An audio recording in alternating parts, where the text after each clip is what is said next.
A Secretaria Municipal de Cultura de São Paulo, através do PROMAC, Programa Municipal de Apoio a Projetos Culturais, a Sim Prop and Tech e o Shopping Cidade São Paulo apresentam Conversas Artísticas. Salve, salve! Chegou a hora de um programa Conversas Artísticas inédito. Aqui Paulo Bonfá. E aqui Maiara Bastianello, iniciando agora mais um episódio produzido em colaboração com o Céu Jaguaré e sempre com o apoio da sua coordenação de cultura. Falamos direto do teatro, onde está montado sobre o palco o nosso estúdio móvel para a transmissão de hoje. Conversas Artísticas, que você sabe, é uma série de programas dedicada inteiramente a percorrer as mais diferentes manifestações culturais, sempre com a ajuda dos nossos convidados incríveis. E hoje teremos uma baita ajuda. Maestro Hamilson Godoy, bem-vindo, tudo bem? Oi, Paulo, um prazer muito grande. Estamos aqui participando do seu programa e fico realmente muito gratificado em poder conversar, enfim, vai ter um papo agradável aqui para a gente e para os nossos ouvintes. Pois é, quando eu anuncio o maestro, as pessoas pensam naquela pessoa com um casacão preto ou com uma vestimenta formal, com a sua batuta na mão, né? Com a batuta para tentar ilustrar quem nunca teve a oportunidade ainda de ver uma orquestra ao vivo ou mesmo numa transmissão, né? É o bastãozinho que às vezes ajuda nos movimentos. Você é um maestro diferenciado, você transita no erudito, na chamada música clássica, mas também com interseções no popular, etc. Conta um pouco sobre tua experiência. Sim, então a batuta, viu? Esse bastãozinho que você chamou ali, a batuta do maestro. E esse fraque que normalmente a gente usa também faz parte, em determinados momentos assim, de gala, né? E às vezes você é obrigado a ter esse traje É uma especial. Formalidade de acordo com a ocasião. Exatamente, de acordo com a ocasião. Mas no grande público que a gente tem participado de grandes concertos assim, na verdade a vestimenta está mais à vontade, né? E eu transito pelos dois lados, tanto a música erudita como a música popular. Tive uma formação musical que me favoreceu essa amplitude, né, de conhecimento, né? Fiz uma carreira, na verdade, como pianista clássico na época, no começo. Depois me ingressei na música popular, né, quando a bossa nova começou a tomar conta do mundo, né? E também tomou conta do gosto da rapaziada que fazia a música na ocasião. Eu era um rapaz de 14, 15 anos, assim, que realmente ficou entusiasmado com esse novo som que surgia na época, né? E ali fui para a música popular e convivo com ela até hoje. Então, são 65 anos de profissionalismo, né? Trajetando no trajeto que absorve tanto a música erudita como a música popular. E como maestro, eu tenho exatamente uma missão aí que eu acho cultural, é de trazer todo esse envolvimento que a gente entende como música erudita para a música popular. É não deixar a música popular desabrigada desse tipo de manifestação, né? Normalmente ela tem o seu grupo próprio, é um violão, é um grupinho que toma guitarra e tal. Eu falei, não, vamos colocar um som diferenciado, né? E eu tenho feito isso há 30 anos com a minha orquestra, a Sinfônica Pop Arte Viva, né? Que trazendo essa riqueza chamada da música erudita para a música popular, para favorecer o que seriam os compositores e os intérpretes da música popular brasileira. Aqui, eu e a Maiara, tendo o privilégio de conversar com tantas pessoas de especialidades diferentes no mundo cultural, a gente ouviu de gente no mundo da ópera, e acho que isso também vale com as orquestras, que a música que hoje nós chamamos de erudita, ela foi a música popular de uma época passada. Sim, não quando tenho dúvida. você não tinha outras formas de registrar a música, a forma de ouvir música era aprender a tocar um instrumento. Sim. Ou frequentar o lugar em que alguém estivesse tocando para você. Não tinha rádio, não tinha tocadores de música, muito menos a tecnologia atual. Nessa sua trajetória, né, de eu comecei com piano clássico, eu me encantei pela bossa nova, depois eu passei a atuar como maestro depois de muito estudo, né? A gente já sabe que é um trabalho que vem do conhecimento de pelo menos um dos instrumentos em profundidade para depois conhecer os demais. A nossa música popular e a nossa música erudita hoje, elas conversam porque a formação do músico de orquestra aparentemente é impossível de se dar no autodidatismo, ou seja, de aprender sem estudar com professores, uma escola, um conservatório, etc. Enquanto muita gente fala, eu aprendi violão tocando, eu faço composições, mas eu nunca estudei para isso. Como você vê? Toco de ouvido, né? Ouviu, já saiu tocando. Então, a primeira coisa que a gente tem que estipular aí, Paulo, é o seguinte: a erudição, na verdade, é conhecimento, né? Então, esse conhecimento, na verdade, você consegue através do estudo, né? Por isso, a música erudita exige uma dedicação até muito maior. Você, evidentemente, utiliza as suas tendências assim naturais, como tocar de ouvido, ter um ouvido absoluto ou ter um ouvido diferenciado, então que favorece. Mas o conhecimento da música é importante para você adquirir uma leitura musical, você olhar aquelas notinhas pretinhas que estão ali, o que significa aquele mundo ali, enfim, uma outra linguagem, né? Então, tudo isso é fruto da música erudita. Então, este conhecimento que o músico adquire e que a música adquire, você levava no passado sempre ao vivo, né? As músicas eram apresentadas em teatro, não tinha, como você disse, não tinha gravação, não tinha televisão, não tinha nada. Então, as pessoas tinham possibilidade de ouvir e ouviam isso com mais frequência. Então ela, de uma certa forma, atingia um público muito grande. Com o passar do tempo, isso foi se afastando um pouco, porque a música popular, o que é popular? É de conhecimento público, é o contrário. Então, por que é popular? Porque as pessoas conhecem. Então, aquela música mais fácil, de fácil acessibilidade, de fácil audição, começaram a ter uma penetração muito grande no gosto das pessoas. Então, se desenvolveu e tornou-se, então, a música popular. E a música erudita ficou aquele público mais consagrado, digamos assim, de teatro, de rigor, de noitadas e tal. Você diferenciou o que seria isso com o passar do tempo. E a gente, dentro desse ofício, do nosso ofício, né, até por uma questão de sobrevivência, você tem que militar nos dois lados da música. Então, você tanto a música erudita, como eu dizia para os meus alunos e digo sempre, você tem que ser pau para qualquer obra. O mercado está à sua frente, você tem que saber como, enfim, conseguir conviver com ele, né? Então, quanto mais conhecimento você tiver, evidentemente, mais erudição você adquire. E, ao mesmo tempo, quanto mais músicas você conhecer, mais executar, mais popular você será, né? Então, eu procurei trazer essas duas fases para a música que eu faço hoje. Conforme eu digo, há 30 anos eu tenho uma orquestra, onde eu uso a música popular como uma mensagem a ser levada. Mas trazendo para levar essa mensagem exatamente para a formação de plateia, você tem um público mais exigente, auditivo, você traz o conhecimento da música erudita dentro dessa manifestação. Na prática tocar músicas populares do ponto de vista que as pessoas conheçam, mas usando as técnicas, os instrumentos, o rigor da orquestra. Perfeitamente, né? Exatamente. Então, esse conteúdo, né, da música erudita dentro da música popular, oferecendo ao compositor e ao intérprete brasileiro possibilidade de ter um grande diferencial na sua música. E as pessoas sentem. O compositor sente, teve assim, o compositor, enfim, que participaram com o grupo, que é uma diferença muito grande daquilo que ele está acostumado a fazer, naturalmente, né? E um espetáculo dele com orquestra, onde você coloca ali um oboé, um fagote, uma trompa, quer dizer, chama a atenção coisas que a música dele nunca teve.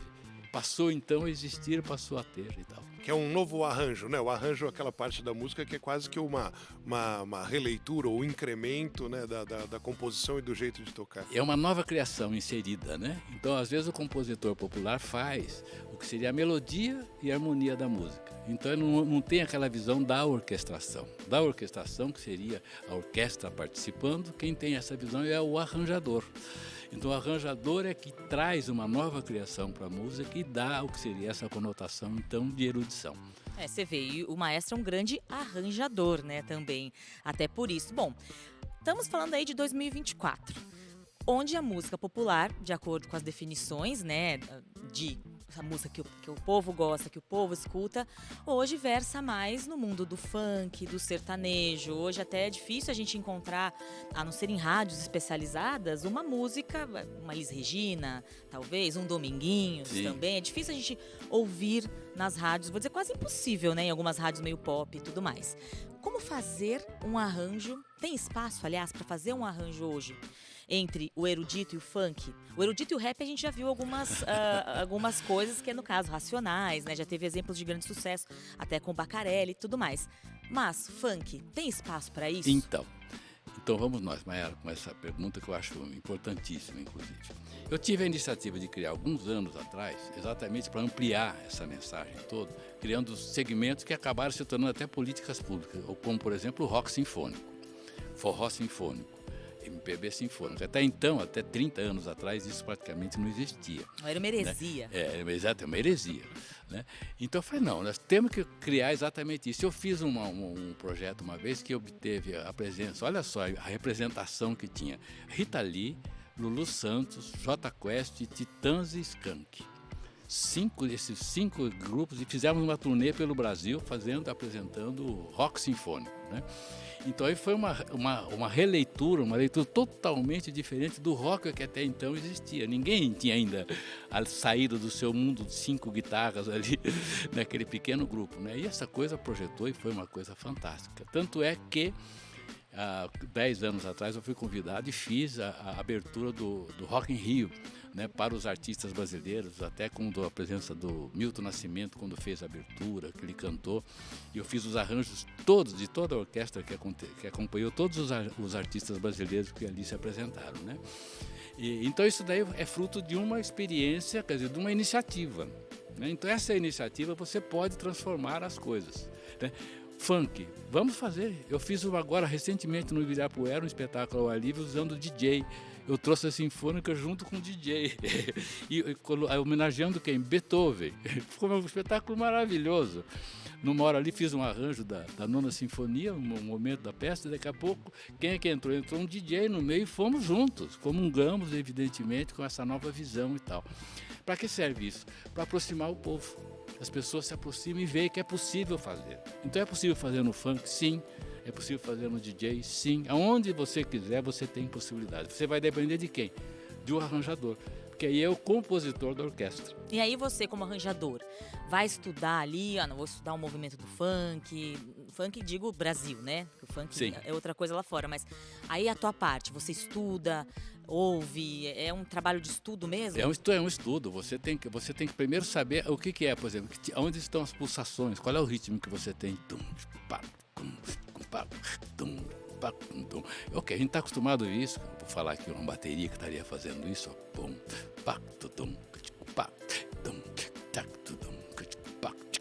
Aí o baixo entra aqui, ó. A bateria está tocando aqui, ó. Eu vou colocar um metal junto aqui.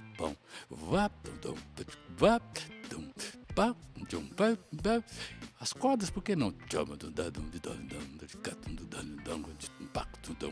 Então você vai somando esse universo sonoro, dando então uma conotação diferenciada, transformando aquela batida, aquela pulsação, não no instrumento convencional, que seria uma bateria e um baixo. Não, mas vou transformar isso, vou universalizar o que seria esse som através da orquestra. Eu imagino o quanto não torceram o nariz para a sua iniciativa lá atrás. Sim.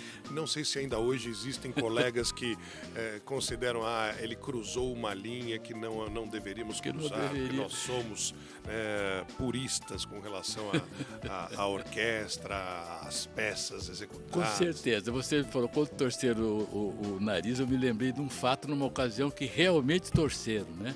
E quando o país redemocratizou, né, houve uma intenção do governo na época de alterar o que seria, não alterar a música da Hora do Brasil, que era o Guarani, né? Sim, a ópera de Carlos Gomes. A ópera de Carlos Gomes, né? Aquela magnânima do Carlos Gomes. Só que nós temos que fazer isso mais popular. Por quê? O que acontecia na ocasião? Atacava a ópera, as pessoas desligavam o rádio. Falavam, agora é a hora da hora, eu vou desligar. O rádio desligava direto. O que o governo queria? Que não desligasse o rádio. Né? Então eu fui, enfim, desafiado. Mas queremos que você faça, enfim, uma versão da Hora do Brasil, do Carlos Gomes, do Guarani, mas as pessoas não podem desligar o rádio. Né? Falei, tá bom, eu vou tentar. E tentei, e a partir dali aconteceu uma nova versão que você já deve ter cansado de ouvir da ópera do Carlos Gomes no palco. E outra coisa, fizeram uma pesquisa do rádio, ninguém desligou o rádio. Conseguiu o objetivo. Você vê, histórias pitorescas de bastidores. Nós estamos aqui numa escola, né? E vamos dizer que, eventualmente, no ambiente estudantil, os professores, as professoras, os profissionais, né, da educação, da pedagogia, eles estão lá guiando os seus alunos para o universo do conhecimento e transmitindo aquilo que talvez seja a matéria-prima para o futuro de cada um. Você também ministrou aulas, enfim, tem alunos. E eu aqui pensando, né, estou sentado com a Mayara, estou pensando, trabalhar em dupla é uma coisa, o cara ter uma banda com 5 pessoas é outra coisa. E quando você tem uma orquestra, que aí você tem lá dezenas de pessoas, estou falando apenas dos músicos nesse momento, e depois outras dezenas de pessoas para fazer a orquestra acontecer, porque aquilo lá tem que ter suporte, né? O que as pessoas veem no palco, veem num auditório ou até ao ar livre, não brota sozinho. Alguém transportou, alguém ligou o som, alguém montou o palco, alguém cuida da logística, enfim. Como é lidar com esse grande conjunto chamado orquestra? Tem essa orquestra, por exemplo, a minha orquestra tem 40 músicos fixos, assim, que eu tenho. Só que eu não tenho 40 músicos atrelados à minha orquestra. Eu tenho pelo menos 120 músicos atrelados à minha orquestra. Que vem de acordo com as necessidades. Necessidade, exato. Porque eu não tenho com eles uma relação de emprego, tenho com eles uma relação de trabalho. Então, se eu tenho uma apresentação para fazer, digamos, agora, como vou ter, dia 2 de dezembro, estarei em Fortaleza fazendo uma apresentação, né? Então, a minha agenda é marcada. Tem um ensaio que eu vou fazer na semana anterior e tal. Então, quais músicos que eu tenho desse meu universo que poderiam estar comigo, que não tem outros compromissos? Às vezes, todos eles vêm. Não, mas eu tô, que eu quero, fico muito feliz com isso, né? Então, esses 40 ali que eu uso, eu utilizo. Só que o universo que se espalha depois desses 40, você tem que pelo menos multiplicar por 5. Eu diria que dos 40 se transforma em 200. Porque é toda uma equipe que está atrelada a isso, a equipe que trabalha, é o motorista do ônibus, é o táxi, são as vans que são alugadas, são os restaurantes que são utilizados, são os hotéis que a gente utiliza. Porque no fundo as pessoas não têm a dimensão econômica da cultura nesse nível. Exato. O cara pensa, tem um time de futebol, são os 11, os reservas, aí tem lá o treinador, o médico, o massagista, o assistente, o segurança e tal. Quando é uma orquestra, é como se fosse um time com 5 vezes mais gente. Exatamente. Então, no meio disso, quer dizer, essa expansão do emprego e renda que a gente diz que a cultura favorece, ela é ilimitada. Eu digo sempre que a cultura é a mais poderosa das forças, né? Primeiro, interferir beneficamente na realização de um ser, de uma pessoa, de oportunidades e tal. Depois, o que ela pode oferecer, né? Como possibilidade de emprego e renda. Então, você pode fazer um pequeno grupo, você pode fazer só uma dupla, você pode fazer um quinteto, um sexteto, 7, 10, 20, 50 pessoas que trabalham com você naquelas oportunidades, né? E com isso você pode transferir o que seria e mostrar o que seria certas atitudes que envolvem a educação, atividade educacional, atividade cultural. Quer dizer, aí eu digo que ela é a mais poderosa das forças. Ela transforma as pessoas. Cultura, não existe nada parecido com as artes para transformar o que seriam as pessoas. E muito boa a sua fala sobre isso, né? Arte e educação igual a futuro, né? Mas nesse momento, como fazer a gestão de tantas pessoas diferentes, pessoas que têm especialidades diferentes, né? Um violinista não necessariamente conhece os meandros aí do instrumento de sopro, e coordenar todo mundo, né? Essas pessoas, elas se juntam para executar, mas elas estudam e ensaiam sozinhas, eventualmente, né? Então, aí vem aquela outra palavra milagrosa, né? Parcerias, né? Quando você cria parcerias. Quando o Brasil encontrou a parceria público-privada, ele conseguiu um paradigma de realizações. Por quê? Você trouxe o que seria o interesse privado para o interesse público, e então você comungou essas duas coisas, vocês conseguiram grandes transformações em iniciativas culturais, principalmente. Uma delas, as leis de incentivo, que proporcionam chamar um empresário para divulgar a sua marca, um empresário para ter uma visão de marketing diferenciado e de uma certa forma, interferir, colaborar com essa missão cultural que nós, artistas, temos. É que a lei de incentivo, para muitas pessoas, ela é um tabu, né? A gente está falando de um mecanismo pelo qual as pessoas jurídicas, portanto as empresas, podem doar uma pequena parte dos impostos que já são devidos, ou seja, ela já tem que pagar aquele tributo, mas fazendo essa destinação destinação para um projeto pré-aprovado pelos órgãos competentes, com uma série de regras que nenhuma outra indústria tem, além da indústria cultural, sobre como fazer, o que pode, o que não pode, como prestar contas, como isso é conferido, etc. Né? A pessoa tem incentivos para muitas coisas, mas a geladeira não diz lá feito com a lei de incentivo da geladeira. Esse carro com a lei de incentivo do carro. Este remédio com a lei do remédio. Esse arroz com a lei. Mas nas leis de incentivo à cultura são muito detalhadas, né? E aí a sua experiência é de que a partir do momento em que uma doação de impostos, uma pequena parte do que já é devido, ajude a movimentar, você cria muito mais empregos, retorna muito mais para a sociedade e para a economia. Né? Não tenha dúvida. Você, na verdade, pelos estudos que já se falaram, que já se fizeram em cima disso, você traz ao menos 6 vezes mais daquele dinheiro que foi colocado, você traz como imposto para o próprio governo, porque esse dinheiro vai gerar imposto, né? Você vai dar trabalho, as pessoas vão pagar sobre o dinheiro que recebe, aí você tem a receita da Receita Federal, imposto de renda, e toda essa iniciativa que você tem com esse dinheiro que favorece, por exemplo, a cultura paralela. Então, o que é essa cultura que está, de uma certa forma, que converge para uma execução de um projeto cultural? Estou vendo essa luz acesa agora, já me lembrei do iluminador, já me lembrei daquelas pessoas que têm os assistentes que precisam subir no teto para implantar aquela luz. Todos são pessoas que estão recebendo para fazer isso. Sim, o carregador, o motorista, Exato. A alimentação, a segurança, a limpeza, o bilheteiro e por aí vai. Então, é aquilo que eu falei, dos 40 que eu tenho, multiplica por 5 porque ele se transforma em 200.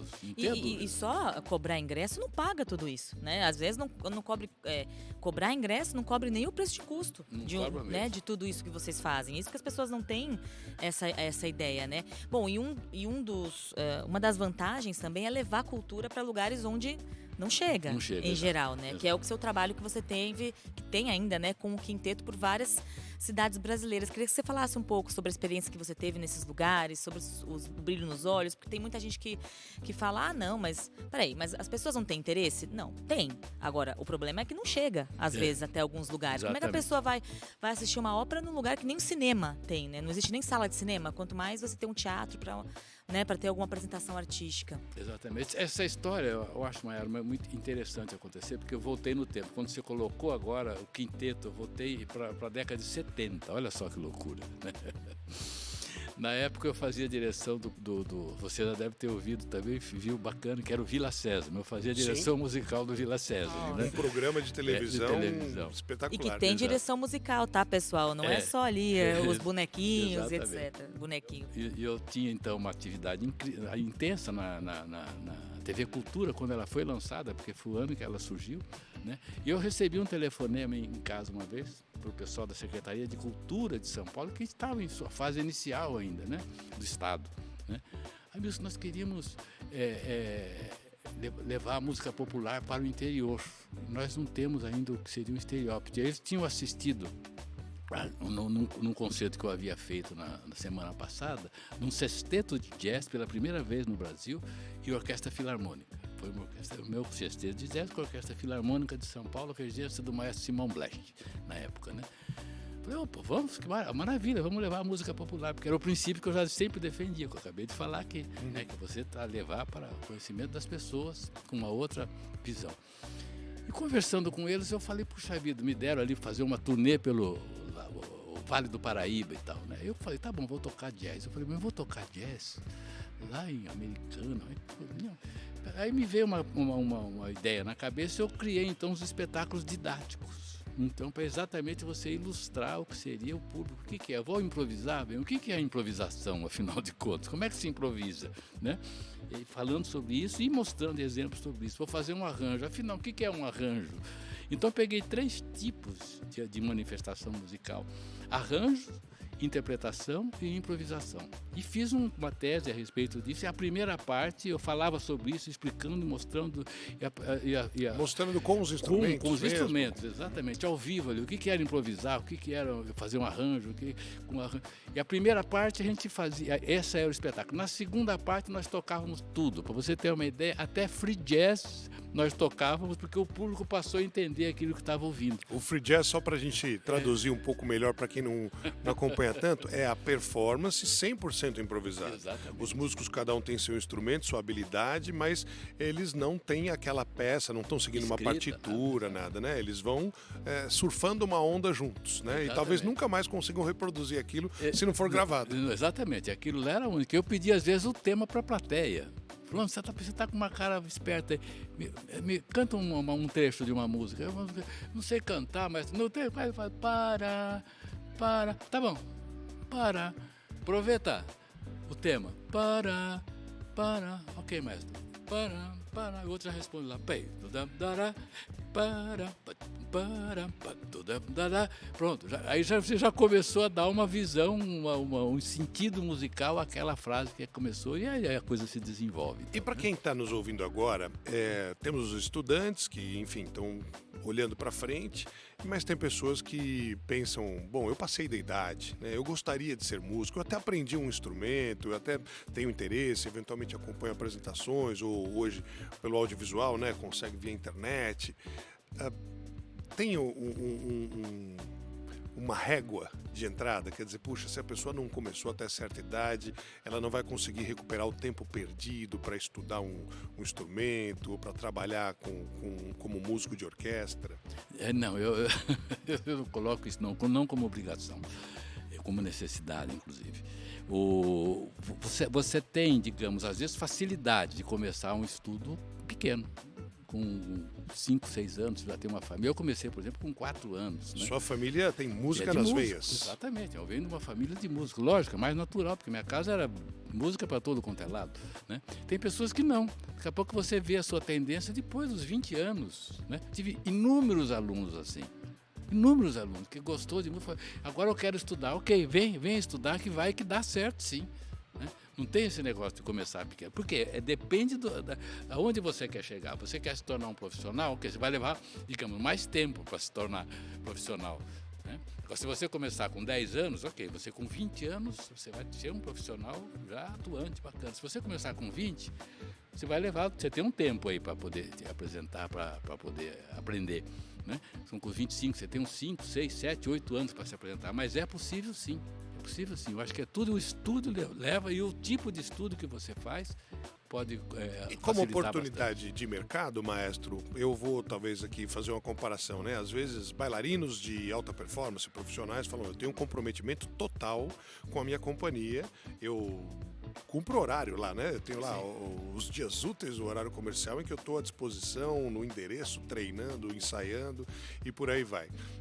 Mas a gente também ouviu pessoas que seguiram a carreira ou mudaram a carreira e deram a perspectiva de não, eu sou um bailarino, mas eu vou dançar num corpo de dança de um programa de televisão, eu vou fazer apresentações sob medida para eventos sociais ou culturais de terceiros, acompanhando uma dupla sertaneja, etc. Tem mercado para o músico que não está dentro de uma orquestra estável? Por exemplo, por encomendas, vou fazer uma festa, ou vou fazer um evento, um casamento que seja. Até casamento, por exemplo. E é possível contratar o músico ou o grupo de músicos, né, como um conjunto dedicado àquela ocasião? Sim. Tem um mercado muito grande para, digamos, outras alternativas, né? Que são iniciativas assim que acontece, digamos, pontualmente. Vou casar uma vez, quero uma música no meu casamento, alguém que está um pequeno grupo, então você pode montar 3 ou 4 pessoas para fazer, ou até mesmo um personagem apenas, é possível interagir com aquela cerimônia, né? Então você tem jantares, né? Música de fundo, você tem aquele piano, digamos, eu pensei no piano agora só ali, tocando assim, fazendo uma música de fundo, já fiz isso muito, inclusive, no passado, né? É um caminho natural. Casamentos em igreja. Na verdade, acho que eu comecei o casamento em igreja quando morava em Bauru ainda. Foi a minha primeira atividade profissional. Eu tinha 12 anos de idade, aí onde eu comecei a minha atividade. Foi tocar num casamento. E o padre, então, achou que merece ganhar. Então, não tinha nada. Ele me dava um dinheirinho. Opa, e com esse meu dinheirinho, eu já comecei a fazer ir pro meu cinema, comprar minha burca. Burca, como a gente fala, é búricas, que a gente conhece como bolinhas de gude. No interior é burca, viu? É búrica, né? E isso daí, essas iniciativas profissionais ali, eu já comecei com meus 12 anos de idade, né? Então, tudo isso favorece, a música possibilita isso. E o medo que eu tenho, na verdade, é aí que eu vejo uma coisa que eu detectei com os meus alunos com o passar do tempo, é a profissionalização prematura. Que às vezes a pessoa começa a ganhar com 12, vai para 14, está ganhando, que parou de estudar. Não está pronto ainda. Mas ainda não está pronto para o mercado. Cuidado, não deixe que isso te entusiasme, que utilize isso para estudar. Então, esse dinheirinho que você ganha mais, pague, se aprimore, né? Estude bastante, tenha maiores experiências, aí sim você está na época de se profissionalizar. Conheço muitos alunos assim, chamados talentos assinados, pessoas até prodígias, né? Que tem a manifestação musical demonstrada assim, prematuramente. Então, mas não se profissionalize ainda, né? Ganhe dinheirinho, mas tenha uma vida dupla aí. É muito bacana. Bom, você trabalhou em televisão, né? Inclusive, nos trouxe aqui um exemplo. Esses tempos estava assistindo, fim de semana passado, estava assistindo 2 filmes do Mazzaropi. E aí me encanta muito nesses filmes, no caso do Mazzaropi, a orquestra, né? Ele gostava muito de música, né? Inclusive, música era sempre... Às vezes não tinha nem muito sentido estar ali, mas ele colocava sempre alguma música nos filmes dele e tudo mais. E a orquestra era muito comum, né? Em programas de televisão, na época, em filmes também. Como que tem sido hoje? Ainda cabe espaço falando mais de produção brasileira também, para aquela orquestra trabalhar dentro de um filme, por exemplo, ou é algo mais comprado, algo separado? Não sei como explicar isso. Ainda cabe? Então, nós tivemos uma evolução tecnológica muito grande hoje, né? Então nós tivemos assim, digamos, uma invasão no mercado assim por instrumentos, digamos, eletrônicos, onde você resolve tudo com um teclado na mão. Se eu tiver um teclado em casa, eu posso sonorizar um filme, né? E realmente isso aconteceu algumas vezes já no passado. Ou seja, só para interrompê-lo com perdão da indelicadeza, o teclado como símbolo de um equipamento que consegue emular, né, sintetizar ou reproduzir os outros instrumentos. Exatamente. Então, fazer uma orquestra sozinho com o teclado significa tocar a percussão, o sopro, as cordas, enfim. E ao mesmo tempo usurpar, eu diria, o trabalho de um número grande de músicos, né? Que coisa incrível que é isso, né? É uma fiscalização que deveria até existir para nos permitir tanta invasão assim, né? Mas isso é outro problema. Então, de qualquer forma, o que acontece, né, com essa tecnologia avançada que nós temos? Hoje já temos a inteligência artificial presente, também está presente na música. Eu estou olhando assim meio assustado para ela, porque nós temos uma questão muito forte aí, que é chamada direitos autorais. A gente precisa tomar cuidado com isso, para que não haja uma exploração da propriedade intelectual do criador, né? Então esse criador tem que ter respeitado, né, aquilo que nós chamamos dos direitos autorais, que são os quê? Os dinheiros, vamos falar assim, dinheiro que o reconhecimento financeiro, é o pagamento de quem compôs, de quem criou originalmente. Exatamente. Você tem quem cria, depois você tem também quem executa, que não necessariamente é a mesma pessoa. Exatamente. Né? O direito, que é o direito conexo. Mecânico, conexo, que é de quem está executando a obra de um terceiro. Né? Exato. Então são direitos existentes que têm que prevalecer. Enfim, afinal de contas, a inteligência artificial não pode invadir nesse mercado, quer dizer, onde você tira o que seria conquistas de anos de guerra, né? Eu diria que são guerra mesmo, né? É uma questão aí incrível que favorece o quê? A própria existência da profissão. Do contrário, você vai reduzir o que seria a participação dos músicos. Das pessoas humanas. Exatamente. Então, é preciso tomar um certo cuidado com isso e não está resolvido. Não é só no Brasil, não. É mundialmente esse problema hoje. Né? Quer dizer, cada vez menos, então, as orquestras estão ali para acompanhar, para fazer a trilha sonora de um filme, por exemplo. Exato. Então, mas ainda tem algumas pessoas que respeitam. Então, você pega, às vezes, por exemplo, o cinema americano. Eu vi uma matéria uma vez sobre... Eu não me lembro o nome do filme, porque eu não guardo, mas uma pessoa falou, eu tenho uma verba curta para fazer o filme. Eu vou caprichar na música. Colocou uma orquestra sinfônica, uma coisa belíssima, era uma trilha assim que esbanjava a beleza e conquistou o público pela beleza da trilha executada. Né, que foi, então você tinha uma coisa. Então essa manifestação musical ao vivo, de instrumental, de orquestra ao vivo, ela é insuperável. Não tem igual, né? Quando você coloca isso, as pessoas ouvem isso, é como se você estivesse falando com o seu coração, né, com os seus sentimentos. Você passa esse sentimento para as pessoas. Eu ainda acredito nisso, na preservação dessa maneira de você se comunicar, que seria a legitimidade da expressão, né, Paulo? A experiência, talvez, desculpa, né, de estar junto também. Não, eu só queria aproveitar, antes de vocês engatarem no outro papo, porque o maestro trabalhou com Elis Regina, né?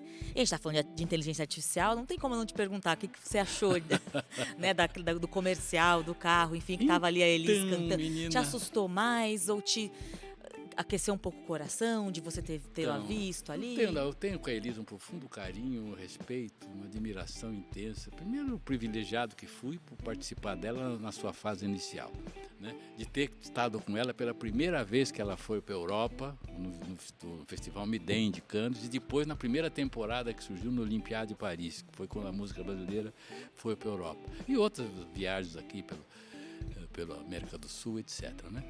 Então, quando você vê uma exploração desse fato, ok, a inteligência artificial chegou, você tem que saber se adaptar com ela, né? Até onde vai, até onde isso é natural, até onde isso pode acontecer, né? Autoralmente, por exemplo, é possível fazer isso, o direito autoral permite, os direitos conexos permitem, quer dizer, na visão do direito, esses direitos estão sendo respeitados, afinal de contas, a Elis se foi há tanto tempo, né? Pelo menos a família deve estar sendo beneficiada, o que deveria ser, né? Então, mas eu fico meio enfim, acho que eu não seria capaz de julgar isso assim pelo lado fiscal, mas sim emotivo, né? Eu lembro da Elis cantando, né? Sei como é que ela cantava, sei como é que ela fazia e tal. Essa fusão junto com a filha, Maria Rita, ficou uma coisa maravilhosa. Lógico que vai ficar. As duas são maravilhosas, né? É válido? Eu acho que é, né?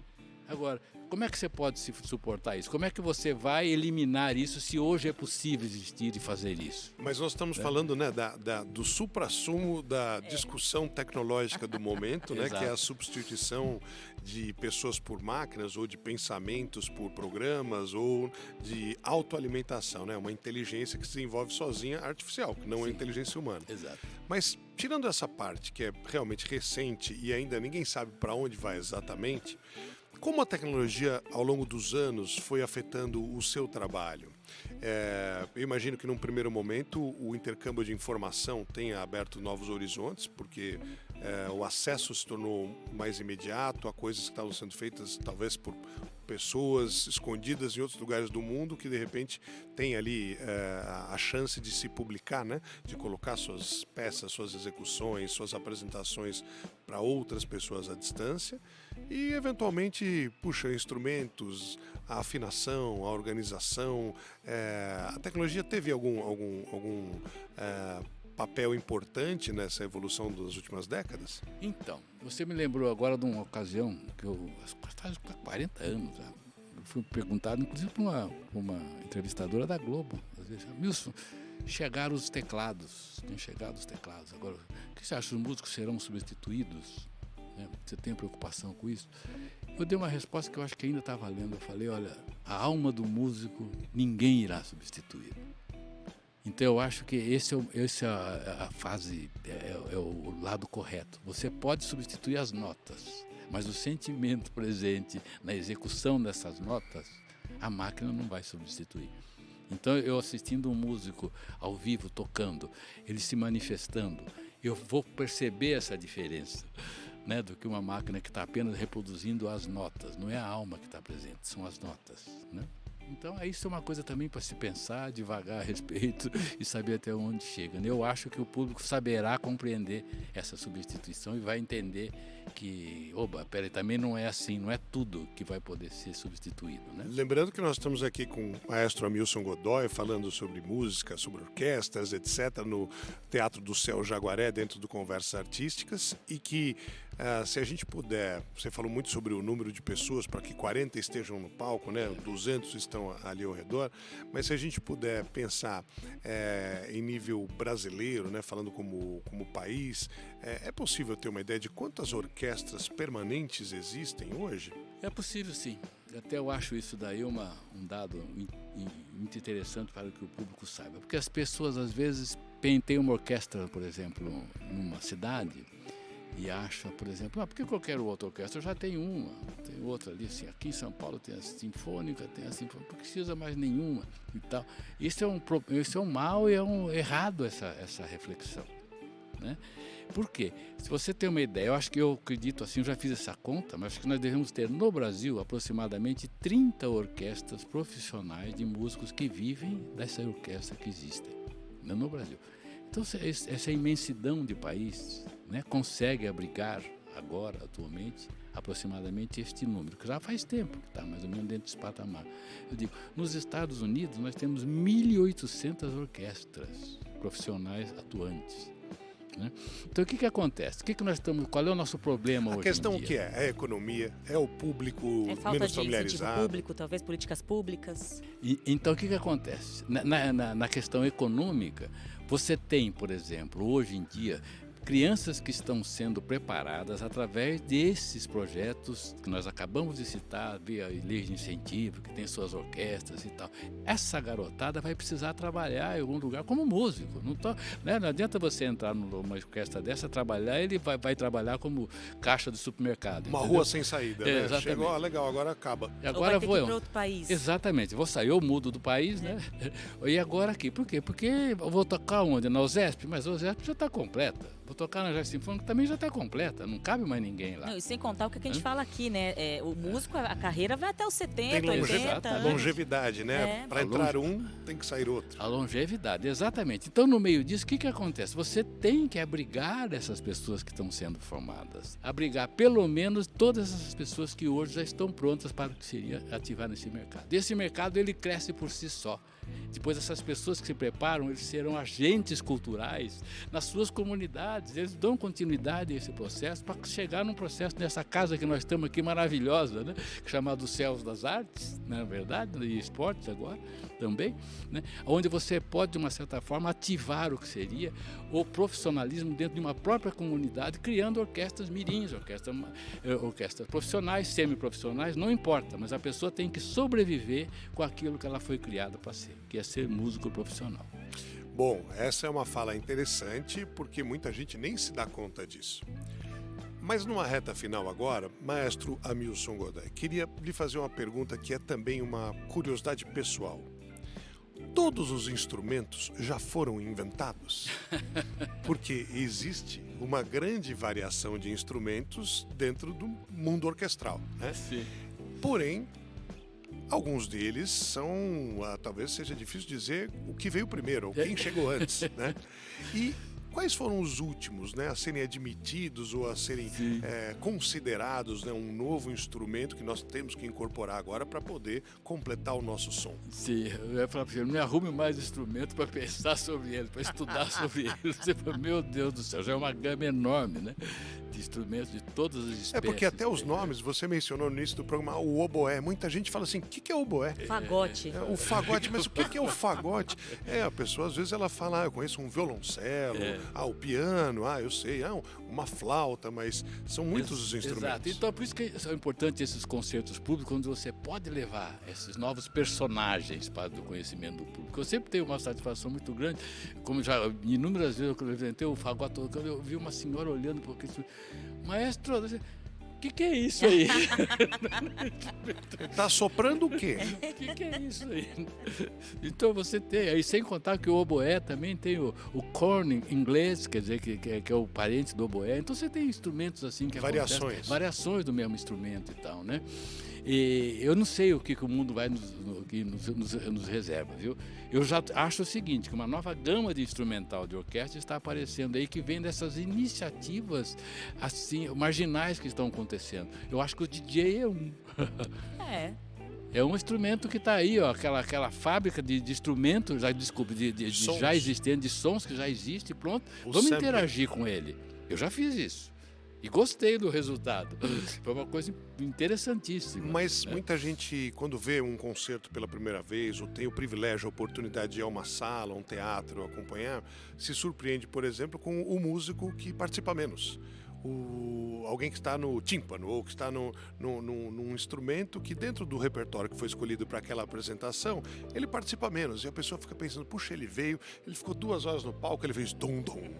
E não fez mais nada. Ele ganha, será que ele ganha o mesmo salário que o outro que ficou o violino o tempo inteiro ali? Tocando, trabalhando, né? São especialidades, né? A igualdade salarial é uma coisa assim, se você me lembrou uma vez num concerto que eu estava fazendo, eu estava tocando como solista e tocando o concerto de Gershwin. O maestro na ocasião, nosso querido Júlio Medalha, era o que estava regendo. E você é o piano? E eu o piano, tocando o concerto de Gershwin, né? O concerto em Fá de Gershwin. E tem uma hora que a orquestra vai crescendo, vai não crescendo, e para abruptamente o som e entra um gongo chinês. Quer dizer, é um prato que assim que Aí fica vibrando. Só tinha que ser aquilo, porque não existia mais nada que pudesse crescer mais do que gongo chinês. Gershwin já preparou o crescimento da orquestra, né? A orquestra veio lá de baixo, cresceu. E nós estávamos ensaiando no MASP para fazer o concerto, né? E o maestro veio, e a orquestra veio, quando cresceu, não tinha gongo chinês. Aí o percussionista pegou um triângulo. O triângulo fez. Cresceu e fez. Pim! Uma releitura da obra. Minimalista. Acabou. Ninguém aguentou. Foi um festival de risadas, porque foi muito engraçado. Né? Você cresceu. E a expectativa criada. Foi o anticlímax. Foi o anticlímax. Poxa, esse papo passou muito rápido, Maiara. Com o maestro Hamilton Godoy, a gente quer muito te agradecer, maestro. Foi uma honra, a gente se divertiu demais. O tempo passou voando. Obrigada, viu? Foi um prazer muito grande. Estamos aí para as próximas, se Deus quiser. Obrigado pela presença e obrigado a vocês que nos ouviram até agora. A gente se vê no próximo programa. Apresentação: Secretaria Municipal de Cultura de São Paulo, através do PROMAC, Programa Municipal de Apoio a Projetos Culturais, Sim Prop and Tech e Shopping Cidade São Paulo. Você ouviu Conversas Artísticas.